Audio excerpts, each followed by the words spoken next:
તો મિત્રો આજે જવાનું છે રોપા વાળવા. તો સવારમાં ચડી ગયા ડાલા ઉપર. તો અમે નીકળી ગયા 2 ડાલા ભરીને. અમારા ડાલામાં માણસો ઓછા હતા, ભાઈ બુરખાને બીજે ચડાવ્યા. તો પછી અમે માણસો બેસાડીને નીકળી ગયા. તો એમાં આવી ગઈ સામે અચાનક બસ, પણ ડ્રાઈવર કેવો હતો ખબર હે? તો મિત્રો હવે પહોંચી ગયા ફોરેસ્ટ. ડાલામાંથી ઉતરીને પોતપોતાના નામ લખવા ઉપર લાઈનમાં ઉભા છે. તો ચાલો મિત્રો હવે લાગી જાય કામે. તો રોપા ઉપાડવા વાળા લાગી ગયા છે પોતપોતાના કામે. તો અમે લાગી ગયા ખાડા ખોદો. તો આ છે મારો સાથીદાર, પણ કેવો ખબર હે? તો મારો સાથીદાર આવે છે રોપા, કેવા આવે છે કોમેન્ટ કરો. ડ્રાઈવર કેવો ને આ ભાઈ છે પાણી પાવા વાળા, પણ કેવી રીતે પાય છે જોવો.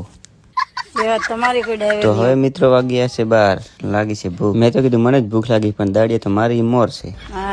તો હવે બેસી ગયા છે ખાવા, ખાઈને જશું આરામ કરો. તો મને એવું થયું કે ઘડીક સાંજે બેસું, પણ મારી મોર તો ફ્રી ફાયર વાળા આવીને બેસી ગયા. તો તમે મિત્રો ફ્રી ફાયર રમવા વાળા જોયા છે, પણ આવવાની હોય જો પાછા રમનારા કેવા ખબર હે? તો ચાલો મિત્રો હવે મળીએ નેક્સ્ટ વિડીયોમાં. તો આવા મિની બ્લોગ જોવા માટે એડીએ ખેણીને ફોલો કરો.